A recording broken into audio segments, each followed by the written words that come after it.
Cursed family connection revealed. When I set off for an online ancestry test, I expected little more than a list of distant relatives and a colorful pie chart of my heritage. I never imagined that I'd connect with a cousin named Avery, who claimed they were trapped in a nightmarish place where time stood still. Their message was oddly specific, only I could set them free. At first, I laughed it off as a prank or some elaborate hoax. But their desperate words stayed with me, lurking in the back of my mind like a shadow that refused to leave. The messages kept coming, each more frantic than the last. Avery described a world shrouded in gray, where sunlight never shifted, and clocks ticked aimlessly without ever marking a change. They pleaded for my help, insisting that only a blood relative could break the curse binding them. I thought of the old family legend, a story my grandmother whispered about a rift in time caused by an ancient wrong. I had always dismissed it as folklore, but what if there was a grain of truth? Against my better judgment, I began to believe.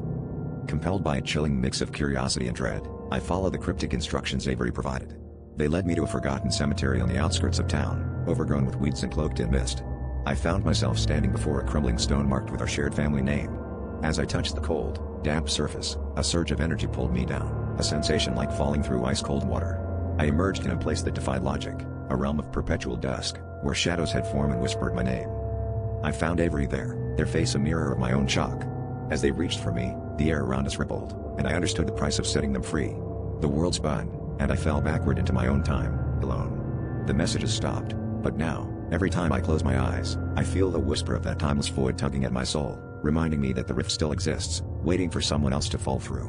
And I wonder, will it be me again, or have I merely bought myself some time before the inevitable pull drags me back?